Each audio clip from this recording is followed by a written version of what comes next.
बड़ी खबर निकल करके आ रही है चंपई सोरेन के खेमे से।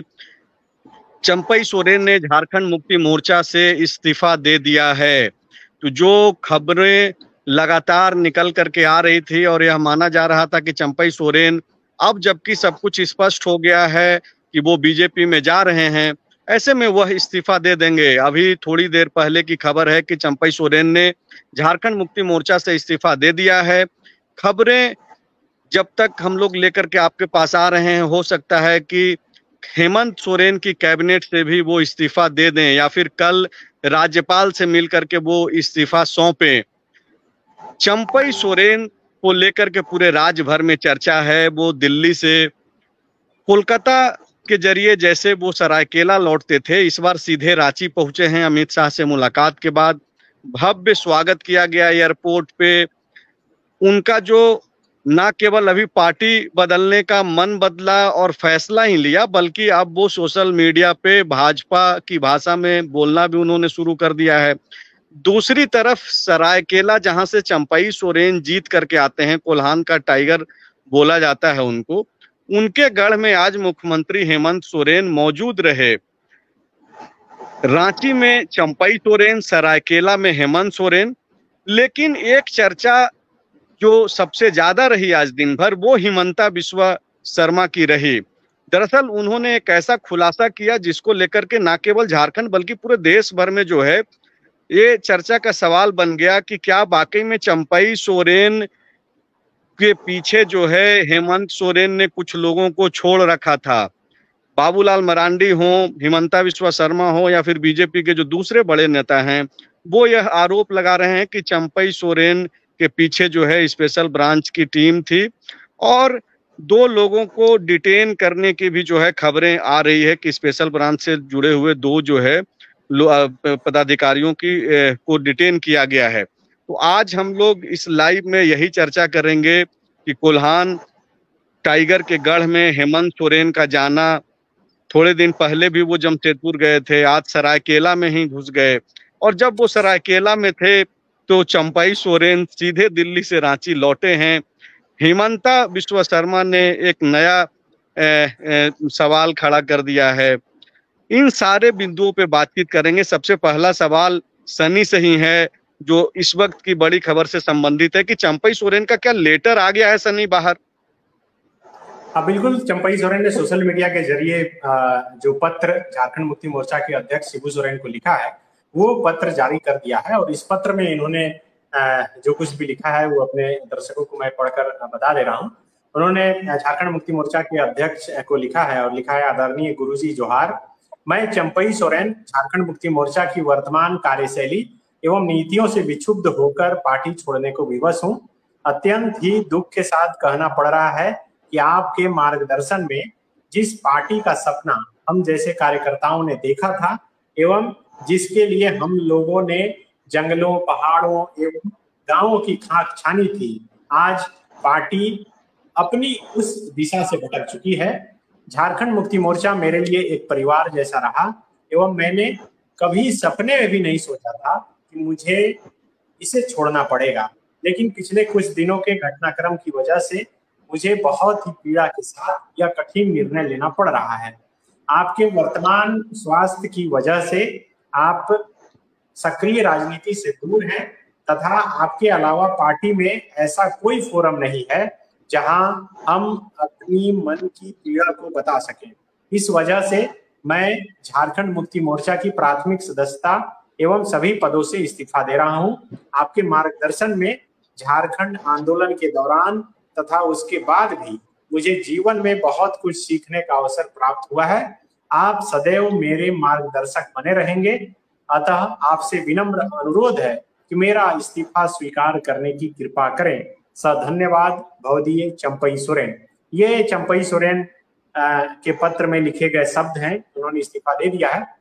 आपसे थोड़ी देर पहले अपने जो रांची का जो उनका पूर्व मुख्यमंत्री और मंत्री के हैसियत से जो उन्हें आवास मिला था, उस आवास पर वो मीडिया से बात कर रहे थे। मैंने उनसे सवाल पूछा था कि क्या आप आज इस्तीफा दे देंगे, तब उन्होंने कहा था कि इस्तीफा थोड़ी देर बाद मैं दे दूंगा और इस्तीफा चंपई सोरेन ने दे दिया। लेकिन आप जो लेटर पढ़ रहे हैं, जो चंपई सोरेन ने इस्तीफा दिया है पार्टी से, और गुरु जी से जो उनका संबंध है और जो मार्मिकता है उस लेटर के अंदर, जो वो यह बोल रहे हैं कि आप सक्रिय राजनीति में नहीं हैं, लेकिन आपसे हमेशा कुछ सीखने को मिला, ना केवल राजनीति लेकिन राजनीति से इतर भी जो है वो गुरु जी को अपना आदर्श के तौर पे बता रहे हैं। यहाँ पे एक सवाल पांडे जी ये है कि जो भी लोग झारखंड मुक्ति मोर्चा से खुद को किनारे करते हैं, वो गुरु जी से अपने आप को अलग करके पेश नहीं करना चाहते हैं। वो यह चाहते हैं कि उनके जो लोग हैं वो उनके पास यह संदेश जाए कि गुरु जी यानी कि शिबू सोरेन को लेकर के कोई विवाद नहीं है, उनसे जो संबंध है वो रहा। चाहे आप लोबिन हेम्ब्रम को देख लीजिए, वो जब घूम रहे थे तो वो गुरु जी का यहाँ तक की तस्वीर का भी इस्तेमाल कर रहे थे, बाद में उन पे जो है पार्टी ने कार्रवाई की। अभी भी इस लेटर में वो चीजें देखने को मिल रही है कि ठीक है कि झारखंड मुक्ति मोर्चा से वो इस्तीफा दे रहे हैं, बीजेपी का दामन थाम रहे हैं। इसको, ये जो मार्मिकता है और गुरुजी से जो जुड़ाव वो दिखा रहे हैं पांडे जी, इसको कैसे देखा जाना चाहिए? क्या यह इसलिए है कि कोई नुकसान नहीं हो आम लोगों के बीच में, या ये फिर वाकई जो बॉन्डिंग था गुरुजी के साथ चंपई सोरेन का वो एक तकलीफ है? देखिए, गुरुजी ना सिर्फ संघर्ष के साथी हैं, चाहे वो लोबिन हेम्ब्रम हो चाहे चंपई सोरेन हो, इन लोगों को एक छोटे अनुज के तौर पे रखा है, बहुत कुछ सिखाया है। और अब गुरुजी कोई डिबेट का विषय नहीं है, डिबेट की पर्सनालिटी नहीं है। यीशुम गुरु के नाम से वो जाने जाते हैं, पूरा झारखंड उनको अभिभावक के तौर पे जानता है। तो क्या आम हो या क्या खास हो, हर कोई उनको एक उसी नजर से, आदर की नजर से, गुरु की नजर से ही देखता है। लिहाजा ये एक तो ये कारण है कि सब उनके साथ अपनी व्यक्तिगत सिंपैथी या व्यक्तिगत लगाव या व्यक्तिगत यूं कहे कि आदर सम्मान उनके प्रति दिखाते हैं। दूसरी तरफ ये बात भी है कि गुरु जी को कोई मतलब झारखंड में खासकर जो ट्राइबल का राजनीति करता हो या ट्राइबल की राजनीति करने की इच्छा रखता हो और वो गुरुजी से नाराजगी व्यक्त करे या गुरुजी के बारे में ऐसा कहे कि वो पॉलिटिक्स अच्छा नहीं किए, उन्होंने सोच अच्छी नहीं रखी, तो शायद वो संभव नहीं होगा कि झारखंड की राजनीति कर सके।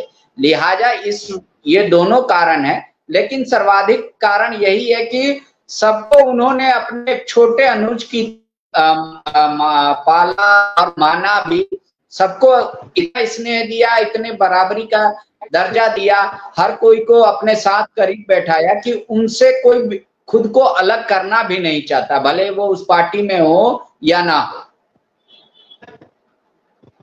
ये तो इस्तीफे की बात रही चंपई सोरेन और उनकी जो चिट्ठी में जो चीजें हैं वो है। अब जबकि चंपई सोरेन का रास्ता रांची आने से पहले सरायकेला में रुक जा रहा था, जमशेदपुर में रुक जा रहा था, कोल्हान का वो दौरा कर रहे थे। सनी, आप चूंकि प्रेस कॉन्फ्रेंस में भी थे, एयरपोर्ट पे भी आप रहे जब उनका आगमन हुआ दिल्ली से सीधे रांची, क्या कुछ वो बदलाव आप देख रहे हैं और वो बदलाव क्या नेचुरल है या फिर बनावटी है? क्योंकि एक वो व्यक्ति जो 40 साल से लगातार झारखंड मुक्ति मोर्चा के साथ रहा, किसी भी परिस्थितियां जो भी बनी, और अब वो बीजेपी के हो ही चुके हैं, अब सिर्फ आधिकारिक ऐलान बाकी है, ज्वाइनिंग जो होना है 30 तारीख को। क्या कुछ आप देख पा रहे हैं सनी और उनके लोगों के बीच? चूंकि मैं कमेंट्स पढ़ रहा था दर्शकों का, उसमें कई लोग ये बोल रहे थे कि ये जो लोग आए हैं वो तो झारखंड मुक्ति मोर्चा के लग नहीं रहे हैं। हालांकि आपने सवाल भी पूछा कि क्या आप लोग बीजेपी के हैं या फिर जेएमएम के हैं, लेकिन कुछ दर्शकों का जो कमेंट्स जो मैं पढ़ रहा था बड़ा इंटरेस्टिंग था। देखिए, सुबह से ही रांची एयरपोर्ट पर कोल्हान के इलाके से लोग आना शुरू हो चुके थे। मुझे लगता है कि 100-150 से अधिक गाड़ियां एयरपोर्ट के इलाके में जो लगी थी, उसका जो नंबर प्लेट में जैसे JH01 रांची का है तो जमशेदपुर का JH05 है, तो ज्यादातर गाड़ियां JH05 की थी। और कल रात तक ही ये खबर निकलकर सामने आ गई थी कि करीब 100 से अधिक गाड़ियां यहाँ पर आएगी। चंपई सोरेन के जो समर्थक हैं उनका ये भी कहना था कि कई गाड़ियों को रोक लिया गया नहीं तो 300 से अधिक गाड़ियां चंपई सोरेन के स्वागत करने के लिए आई थी। सिर्फ चंपई सोरेन का गांव जिलिंगोड़ा ही नहीं, सिर्फ चंपई सोरेन का विधानसभा क्षेत्र ही नहीं, बल्कि कोटका, घाटशिला और बहरागोड़ा के इलाके से भी लोग यहाँ पर पहुंचे थे। और वो ये सिर्फ एक ही बात कर रहे थे कि जब दादा जिधर रहेंगे हम उधर रहेंगे। कोई झारखंड मुक्ति मोर्चा के खिलाफ कुछ नहीं कर रहा था। कुछ महिलाएं थी जो बाद में ये बोलते हुए सुनी गई, वो बोल रही थी, मैंने पूछा उनसे कि आप लोग दादा बीजेपी में चले गए तो आप लोग भी जेएमएम से बीजेपी में आ जाएंगे, तो बोल रही थी कि हाँ आ जाएंगे। मैंने पूछा कि दादा के इधर आ जाने से कितना फायदा होगा, तब उन्होंने कहा कि दादा ही वहां पर मेन है, या पार्टी या फिर झारखंड मुक्ति मोर्चा या उसका कोई सिंबल मायने नहीं रखता, ये व्यक्ति मायने रखते हैं। मैंने पूछा कि अभी हाल ही में सरकार ने मैया योजना की शुरुआत की है, क्योंकि आप लोग महिला हैं, आप फॉर्म भरे हैं कि नहीं भरे हैं, आपको पैसा आ रहा है या नहीं आ रहा है, उसका कितना लाभ होगा। तब कई महिलाओं ने ये कहा कि नहीं, ये महिलाओं को एक तरह से गुमराह करने की कोशिश इस योजना के जरिए हो रही है। होना ये चाहिए कि महिलाओं को सशक्त बनाने के लिए कोई रोजगार, नौकरी देना चाहिए। एक साल में 12,000 मिल जाने से ऐसा नहीं होगा कि महिलाओं के जीवन में बहुत बदलाव आ जाएगा। तो अपने तरीके से वो डिफेंड करना अभी से शुरू कर दिए हैं, जब चंपई सोरेन अभी बीजेपी में जाने वाले हैं। तो ज्यादातर जो समर्थक थे वो सिर्फ इतना कह रहे थे कि चंपई सोरेन जिधर जाएंगे हम लोग उधर जाएंगे, लेकिन झारखंड मुक्ति मोर्चा के खिलाफ अभी बहुत ज्यादा बोलने के लिए लोग तैयार नहीं थे और बोल भी नहीं रहे थे। जाहिर सी बात है कि झारखंड मुक्ति मोर्चा से उनका लंबा जुड़ाव रहा है, तो सीधे तौर पे अभी आक्रामक तो नहीं होंगे, लेकिन अगर वो योजनाओं को खारिज कर रहे हैं तो संदेश स्पष्ट है कि वो चंपई सोरेन को लेकर के जो है काफी पॉजिटिव हैं। तो ऐसे में मुख्यमंत्री मैया योजना जैसे जो काफी लोकप्रिय योजना खास करके हेमंत सोरेन सरकार के लोग यह मान रहे हैं, दावा कर रहे हैं, तो कोल्हान में यह एक चुनौती बन सकती है। लेकिन क्या इन्हीं चुनौतियों से निपटने के लिए हेमंत सोरेन सरायकेला पहुंचे हैं? और क्या पांडे जी, क्या आप देख पा रहे हैं कि अगर वो यह बोल रहा है कि चंपई सोरेन ही वहां पे झारखंड मुक्ति मोर्चा का चेहरा थे, झंडा थे, सब कुछ वही थे, तो क्या जो बाकी के जो लोग हैं, जो झारखंड मुक्ति मोर्चा के जो लोग वहां जीते हुए हैं, दीपक बिरुआ जैसे नेता हैं, रामदास सोरेन हैं, कई सारे जो दूसरे लीडर्स हैं, जोबा मांझी अब संसद पहुंच गई हैं, तो हेमंत सोरेन की भूमिका क्या होनी है कोल्हान में? क्या वो उनके सहारे कोल्हान में फिर से 2019 का रिजल्ट ला पाएंगे, या फिर हेमंत सोरेन जो है चंपई सोरेन से लड़ने में कुछ चूक कर जाएंगे? देखिए, चंपई सोरेन की अगर सीट की बात करें तो जाहिर सी बात है, अगर पिछले चुनाव की बात छोड़ दे तो चंपई सोरेन बहुत बड़े अंतर से कभी नहीं जीते, लेकिन वहां से वो सर्वाधिक जीते, सबसे अधिक बार जीते। और एक माना जाता था कि जेएमएम का फेस कोल्हान मतलब चंपई सोरेन होंगे, और चंपई सोरेन थे भी। अब ये चुनाव में कितना लाभ पहुंचाएंगे खुद को या बीजेपी पार्टी को, ये देखना होगा, क्योंकि अब जो हेमंत सोरेन के पास विकल्प है वो दीपक बिरुआ सरीखे नेता हैं, बहुत सारे नेता हैं, और वहां पे उन लोगों के भरोसे वो अपनी आगे बात को बढ़ाएंगे। लेकिन पार्टी आज भी यही मान रही है कि जेएमएम में सिंबल ही सबसे बड़ा मायने है। जहां सिंबल जेएमएम का वोट वहां, चाहे वो वहां पे ना आदमी को देखा जाता है ना ही नाम पूछा जाता है, मतलब जिस इलाके में जेएमएम की पकड़ है, और खासकर वो बता रहे हैं कोल्हान और संथाल, इन दोनों प्रमंडलों में, दोनों क्षेत्रों में कह रहे हैं कि सिंबल जिसको मिलेगा वही जीतेगा। वो चंपई सोरेन को नहीं मिलेगा, चंपई सोरेन नहीं जीतेंगे। तो इसी तरीके से लोग कह रहे हैं। जब मैंने ये पूछा कि आखिर क्या बात है, जब निर्दलीय हुए थे और कृष्णा माडी जो पहला चुनाव चंपई सोरेन भी लड़ रहे थे और कृष्णा माडी भी, तो चंपई सोरेन कैसे जीते थे? तो उन्होंने कहा कि उनका भी सिंबल कट गया था, इनका भी सिंबल कट गया था, लेकिन जेएमएम का ये चेहरा था, इस वजह से लोगों ने इनको जिता दिया। और वो पहली बार जो जीते वो निर्दलीय के तौर पे घंटी छाप में जीते। लेकिन अब जब चुनाव परिणाम आएगा और जो लोगों में उत्साह दिख रहा है कि वहां से चलकर आ रहे हैं रांची एयरपोर्ट पे स्वागत करने के लिए उनका, या जिस तरीके से उनके सभाओं में भीड़ देख रही है, अगर वाकई में वही जनता के मन में है, मिजाज में है, तो वाकई में ये डिसीजन चंपई सोरेन के लिए एक बेहतर डिसीजन होगा। लेकिन कहते हैं चुनाव में समीकरण हर पल बनता और बिखरता है। अब चुनाव परिणाम ही बताएगा कि चंपई सोरेन का जाना और आम लोगों का रिएक्शन क्या रहा। लेकिन पांडे जी, अब राजनीति बदल गई है। एक वक्त में जेएमएम और बीजेपी साथ रह करके भी चुनाव लड़ी, जीती भी, सरकार भी बनी। अब आप ये देखिए कि चीजें पूरे तरीके से बदल गई है। अब जो जेएमएम का जो वोटर है वो बीजेपी का मिजाज का अब नहीं है। आप देखिए कि मुस्लिम सीधे तौर पे कांग्रेस से ज्यादा अब बीजेपी झारखंड मुक्ति मोर्चा को पसंद कर रहे हैं। जो क्रिश्चियन समाज का जो वोट है वो सीधे झारखंड मुक्ति मोर्चा से जुड़ गया है। ट्राइबल्स में हेमंत सोरेन की एक अपनी साख है और जिसका परिणाम 2024 के लोकसभा चुनाव में भी दिखा, 2019 के विधानसभा चुनाव परिणाम में भी दिखा। तो चंपई सोरेन, ये जो हेमंत सोरेन फैक्टर का जो उभार हुआ है झारखंड की राजनीति में, क्या अब भी ऐसी परिस्थितियां हैं कि वो पहले की बात को याद किया जाए? अब तो चीजें राजनीति में तो बदलते रहती है।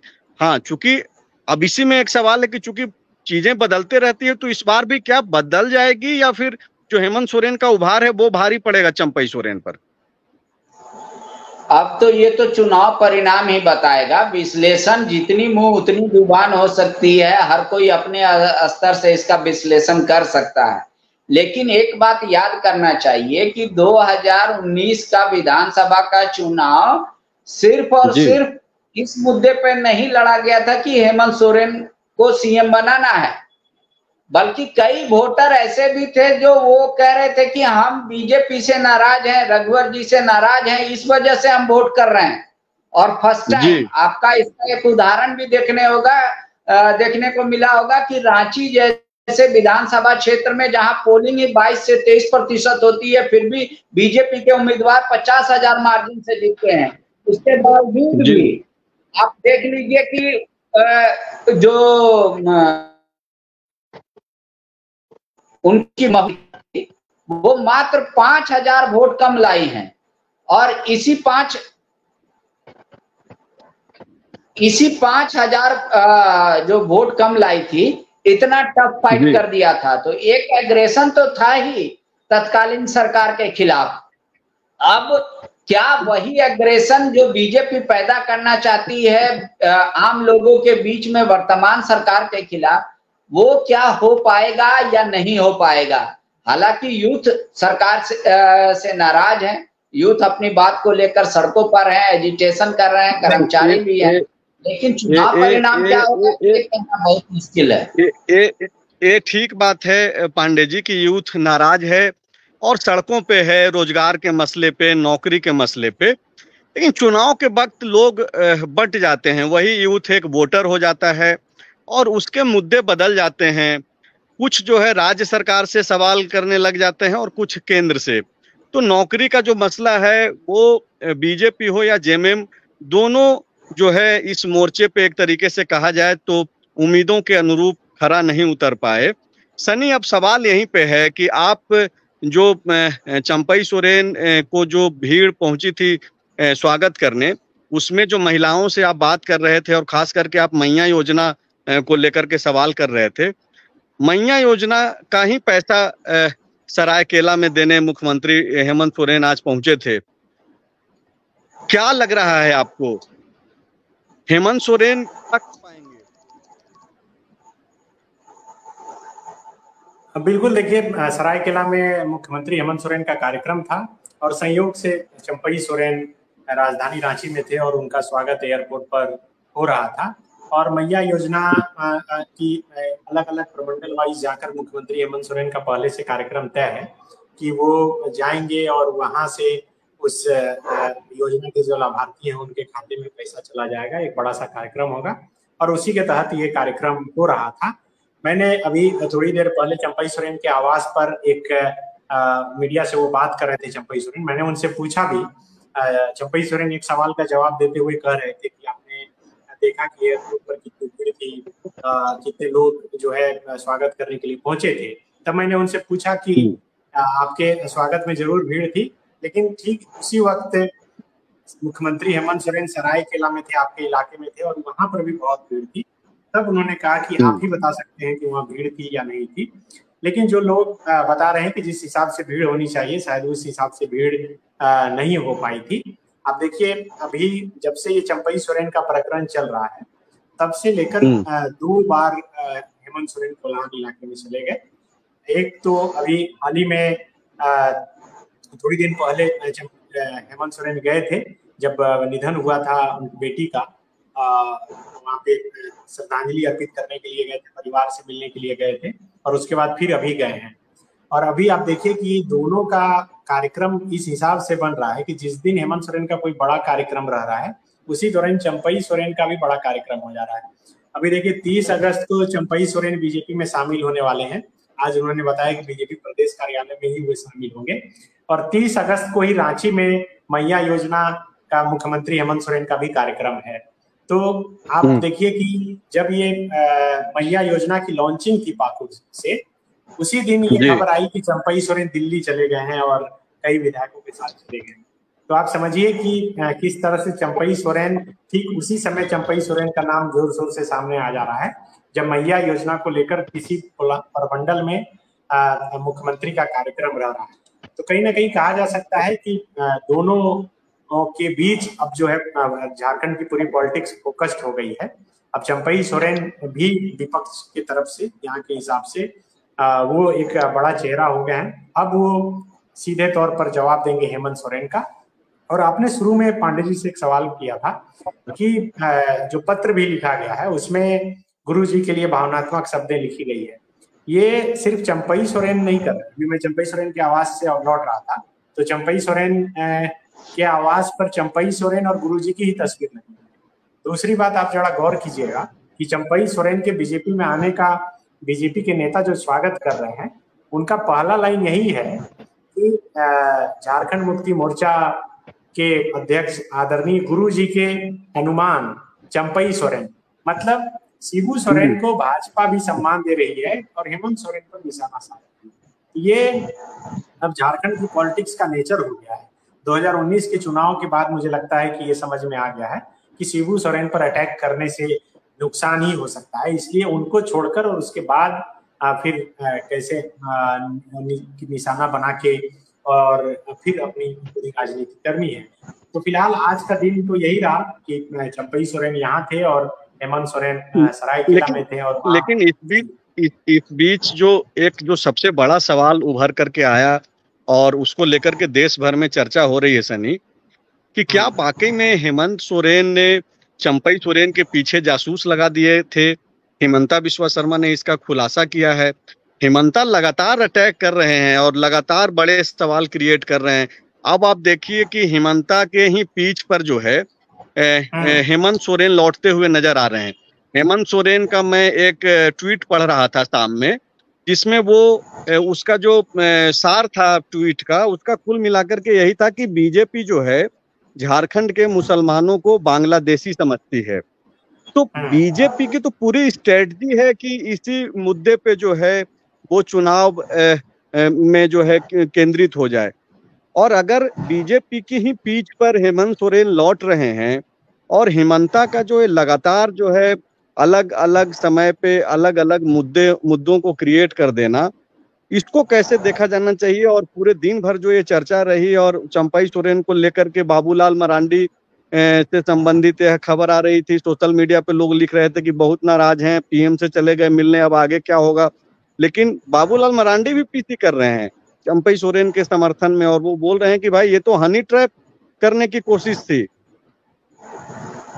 देखिए, बाबूलाल मरांडी कभी भी बहुत खुलकर चंपई सोरेन के खिलाफ भी कुछ नहीं बोले।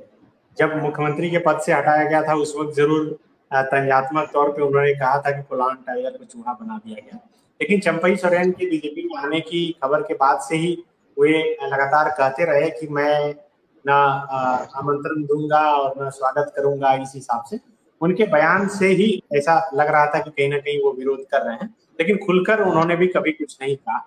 आप देखिए कि कल से परसों से ही जब से अमित शाह से उनकी मुलाकात हुई है ट्विटर के जरिए, वे लगातार उनका स्वागत ही कर रहे हैं।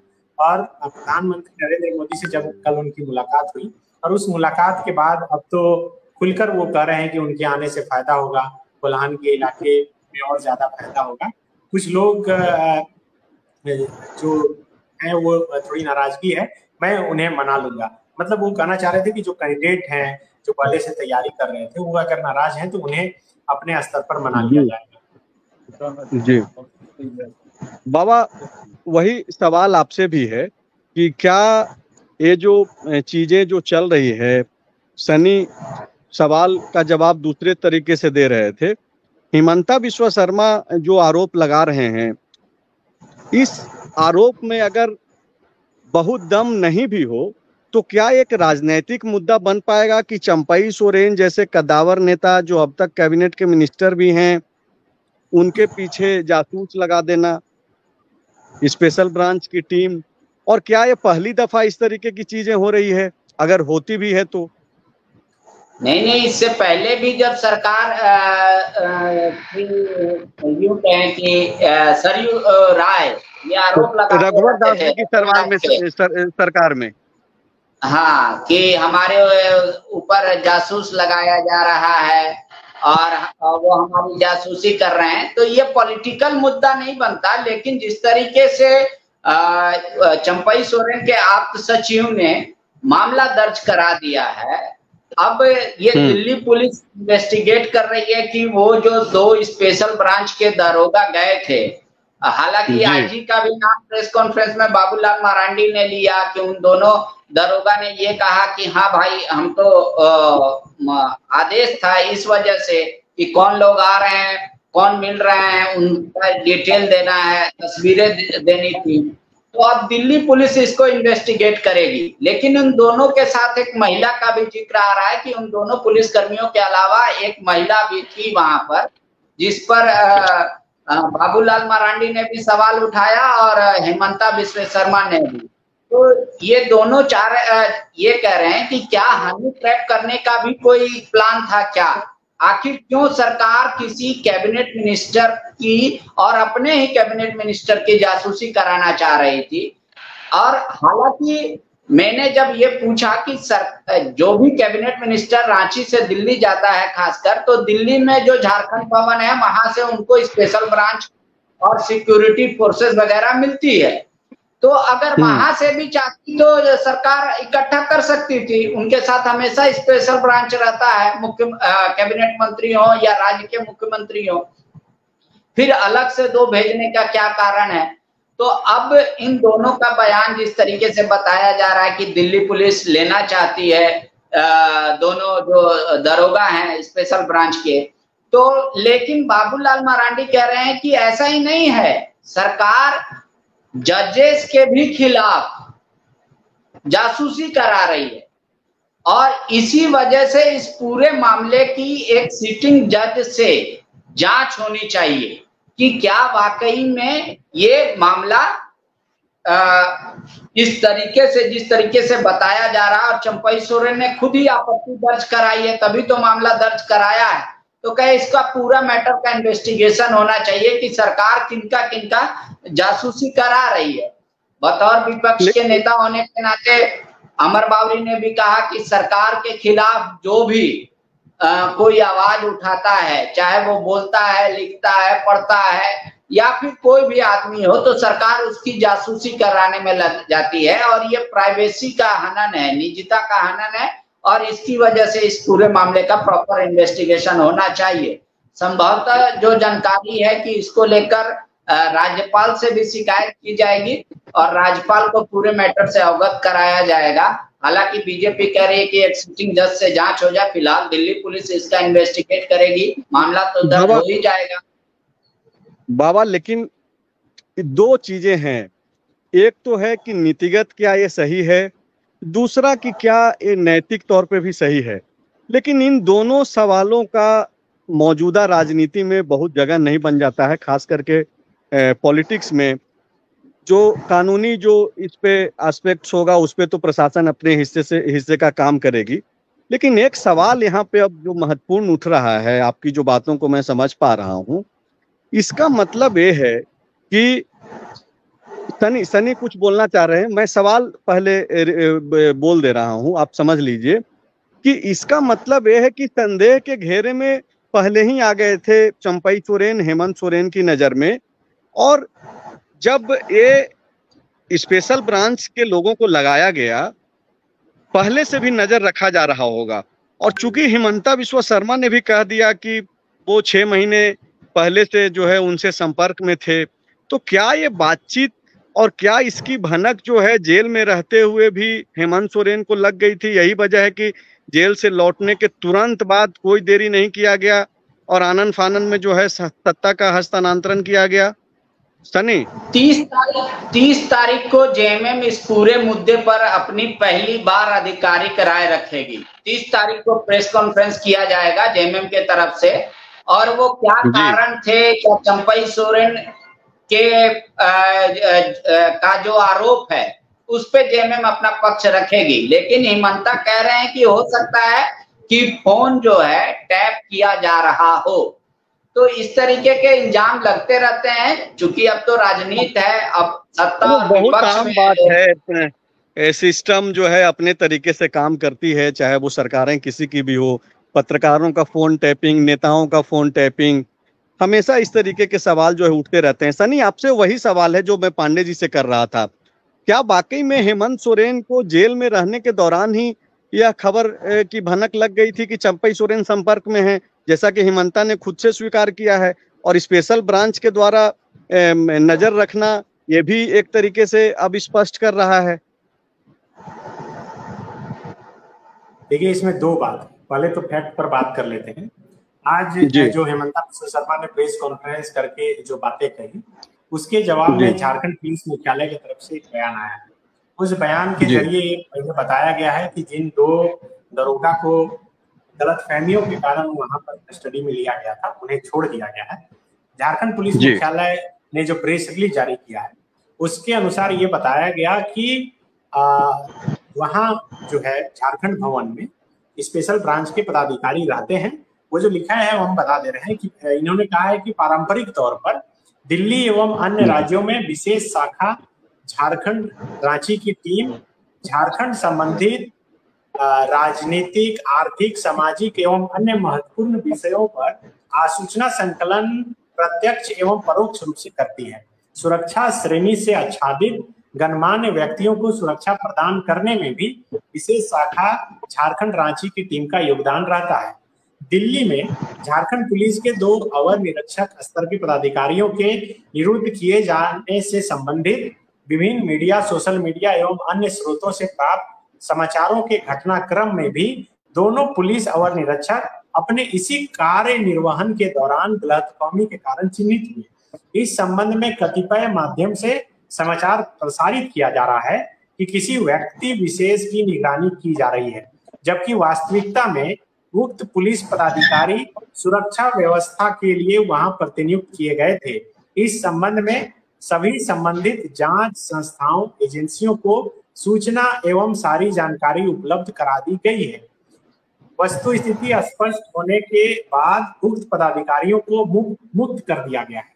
तो ये बता रहे हैं कि ये बता दिया गया है कि ये चंपई सोरेन की सुरक्षा में ही उनको तैनात किया गया था। अब रही बात जहां तक जासूसी और स्पेशल ब्रांच के पदाधिकारियों की तैनाती की, तो आपको याद होगा कि जब यहाँ पर रघुवर दास की सरकार थी और बाबूलाल मरांडी के साथ प्रदीप यादव थे, और जेडीएम कार्यालय में प्रदीप यादव का जब भी प्रेस कॉन्फ्रेंस होता था तो प्रदीप यादव अपना प्रेस कॉन्फ्रेंस शुरू करने से पहले एक सवाल अक्सर पूछा करते थे, और वो सवाल उनका रहता था कि मेरा पत्रकार आया है या नहीं आया। उसके बाद वो ठाका लगाते थे। प्रदीप यादव का निशाना ये रहता था, मेरा पत्रकार मतलब स्पेशल ब्रांच के जो पदाधिकारी बैठे रहते थे वो आए हैं या नहीं आए।